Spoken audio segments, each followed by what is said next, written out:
Hello everyone, എല്ലാവർക്കും പുതിയൊരു വീഡിയോയിലേക്ക് സ്വാഗതം. ഇന്നത്തെ വീഡിയോയിൽ GIBയുടെ പ്രിപ്പറേഷനെ കുറിച്ചുള്ള കാര്യങ്ങളാണ് കാണിച്ചിട്ടുള്ളത്. GIBയുടെ തലേ ദിവസത്തെ ആയിരുന്നു, പക്ഷേ എനിക്ക് GIB എഴുതാൻ പറ്റിയില്ല. അതിൻ്റെ ഡീറ്റെയിൽസ് വീഡിയോൻ്റെ അവസാനം ഞാൻ പറയാം. അങ്ങനെ തലേന്ന് എഴുന്നേറ്റ് ഫസ്റ്റ് ബയോളജിയുടെ ബ്രെയിൻ പോയിൻറ്റർ വായിച്ചു. അത് കഴിഞ്ഞിട്ട് ലോസ് ഓഫ് മോഷൻ ക്വസ്റ്റ്യൻസ് ചെയ്യാമെന്ന് വിചാരിച്ചിട്ടുണ്ടായി. അങ്ങനെ ലോസ് ഓഫ് മോഷൻ എല്ലാ ക്ലാസ്സസിലാണ് എടുത്തത്. ക്വസ്റ്റ്യൻസ് മാത്രമാണ് എടുത്തത്. വീഡിയോ ലെക്ചർ ആക്കിയിട്ട് ക്വസ്റ്റ്യൻസ് ചെയ്യുന്നുണ്ടായി. അപ്പോൾ ഇത് കുറച്ചുകൂടി എനിക്ക് യൂസ്ഫുള്ളാണെന്ന് തോന്നി. ആപ്പിൽ ഫിസിക്സിൻ്റെ മാത്രം ക്ലാസ് പർച്ചേസ് ചെയ്യാനാൽ ചെറിയൊരു എമൗണ്ടേ കൊടുക്കേണ്ടതുള്ളൂ. അതിൻ്റെയൊക്കെ ഡീറ്റെയിൽസ് ഞാൻ കമൻറ്റ് ബോക്സിൽ പിൻ ചെയ്ത് വെക്കാം. ആവശ്യമുള്ളവർ അവരെ കോണ്ടാക്ട് ചെയ്താൽ ഡീറ്റെയിൽ ആയിട്ട് കാര്യങ്ങൾ പറയും. പിന്നെ ക്വസ്റ്റ്യൻ ചെയ്യുമ്പോൾ നമുക്ക് ഏതെങ്കിലും ഒരു സ്റ്റെപ്പ് കിട്ടാതെ ആയിപ്പോയാൽ ഇതിൽ നോക്കി നമുക്ക് മനസ്സിലാക്കാം. ഞാൻ കിട്ടാത്ത ക്വസ്റ്റ്യൻ 2 or 3 ടൈം റിപ്പീറ്റ് ചെയ്യാറുണ്ട്. അപ്പോൾ അതേ ടൈപ്പ് ക്വസ്റ്റ്യൻ വന്നാൽ പിന്നെ ചെയ്യാൻ പറ്റും. അതിനുശേഷം ഞാൻ കെമിക്കൽ കൈനറ്റിക്സ് ആണ് എടുത്തത്. ന്യൂസ് പ്രിൻ്റിലാണ് ക്വസ്റ്റ്യൻസ് ചെയ്യാറ്. അപ്പം ക്വസ്റ്റ്യൻ ചെയ്യുന്നതിന് മുന്നേ ആ ഇക്വേഷൻ എഴുതാറുണ്ട്. അപ്പോൾ അങ്ങനെ ഞാൻ ചെയ്യുന്ന എല്ലാ ക്വസ്റ്റ്യൻ, ചിലപ്പോൾ റിപ്പീറ്റഡ് ക്വസ്റ്റ്യൻ ആയാലും ഞാൻ ഇക്വേഷൻ എന്ത് ചെയ്യും, ബോക്സിലാക്കും. അത് നിങ്ങൾ ഈ ന്യൂസ് പ്രിൻ്റിൽ കാണാൻ പറ്റും. അപ്പോൾ ഞാൻ പെട്ടെന്ന് ഇങ്ങനെ എക്സാമിനൊക്കെ പോവുകയാണെങ്കിൽ ആ ഇക്വേഷൻസ് ഞാൻ ചെയ്ത് ക്വസ്റ്റ്യൻ്റെ ന്യൂസ് പ്രിൻ്റ് എടുത്തിട്ട് അതിൽ ഇക്വേഷൻസ് ജസ്റ്റ് വേഗം നമുക്ക് നോക്കാമെന്നുള്ള ഇതിൽ ഞാൻ അങ്ങനെ ബോക്സ് ചെയ്ത് വെക്കും. അപ്പോൾ എക്സ്ട്രാ അത് എനിക്ക് അറിയാത്ത വല്ല ഇക്വേഷൻസ് ഉണ്ടെങ്കിൽ അപ്പോൾ അത് കുറച്ചുകൂടി യൂസ്ഫുള്ളായിട്ട് എനിക്ക് തോന്നി. അങ്ങനെ കെമിക്കൽ കൈനറ്റിക്സിൻ്റെ 2ാമത്തെ ലെക്ചർ എടുത്തു. അങ്ങനെ അത് കണ്ടു.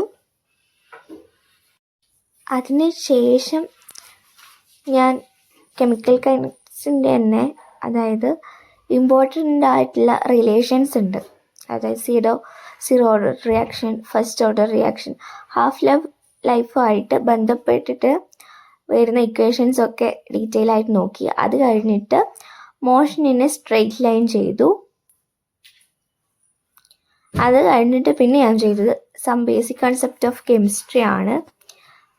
ഫസ്റ്റ് മുന്നേ ദിവസങ്ങളിൽ ഞാൻ കഴിഞ്ഞ GIBയുടെ പോർഷൻസിനെക്കാട്ട് കൂടുതൽ നോക്കിയത് ബാക്കിയുള്ള പോർഷൻസാണ്.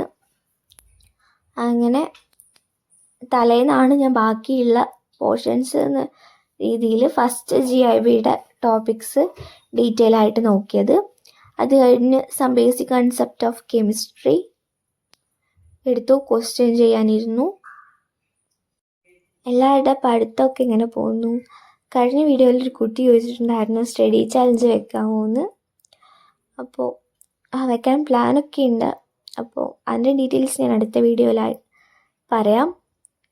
പിന്നെ അത് കഴിഞ്ഞിട്ട് ഞാൻ കെമിക്കൽ കൈനറ്റിക്സിൻ്റെ തന്നെ നോട്ട്സ് ഒന്ന് മറിച്ച് നോക്കി. എന്തെങ്കിലുമൊക്കെ ഞാൻ വിട്ടുപോയിട്ടുണ്ടോ എന്നറിയാൻ വേണ്ടിയിട്ട് മറിച്ച് നോക്കി. നമ്മൾ എത്ര കൂടുതൽ പഠിക്കുന്നോ അത്രയും നമ്മൾ കുറച്ച് പഠിച്ചതെന്നേ നമുക്ക് തോന്നത്തുള്ളൂ. അങ്ങനെ അത് കഴിഞ്ഞ് ഞാൻ പിന്നെ ബയോളജിയാണ് എടുത്തത്. ബയോളജിയിലൊരു 8 ചാപ്റ്റേഴ്സായിരുന്നു നമുക്ക് എക്സാമിന് ഉണ്ടായിരുന്നത്. ആ 8ഉം വായിച്ച് കംപ്ലീറ്റ് ആക്കി. പിന്നെ അത് കഴിഞ്ഞിട്ട് ഞാൻ ഡയഗ്രാംസ് ഒന്നുകൂടിയൊക്കെ ഒന്ന് നോക്കി. അങ്ങനെ അതൊക്കെ പഠിച്ച് കഴിഞ്ഞ് സുഖമായിട്ട് കിടന്നുറങ്ങാൻ പോയി. അങ്ങനെ രാവിലെ എഴുന്നേറ്റു. ഒരു 6 മണിക്കൂറിൽ കൂടുതൽ എന്തായാലും ഉറക്കം കിട്ടിയിട്ടുണ്ടായി. അങ്ങനെ രാവിലെ എഴുന്നേറ്റപ്പോൾ ചെറുതായിട്ടൊരു തലവേദന വന്നു. അപ്പം കാര്യമാക്കിയില്ല, വന്ന് റെസ്റ്റ് എടുത്തു. അത് കഴിഞ്ഞ് നല്ല വേദനയായപ്പോൾ ഞാൻ വിചാരിച്ചു എന്നാൽ എക്സാംസ് ക്യാൻസലാക്കാം, ഓൺലൈനിലേക്ക് എഴുതാമെന്ന് വിചാരിച്ചു. പിന്നെ കുറച്ച് കഴിഞ്ഞപ്പോൾ റെസ്റ്റ് ചെയ്തപ്പോൾ ഓക്കെ ആയി. അപ്പോൾ അങ്ങനെ എക്സാമിന് പോകാൻ ഇരുന്നു. അങ്ങനെ ബസ്സിൽ കയറി ഒരു 3/4 മണിക്കൂറോളം ട്രാവൽ ചെയ്തപ്പോൾ പിന്നെ എനിക്ക് തീരെ വയ്യാതായി.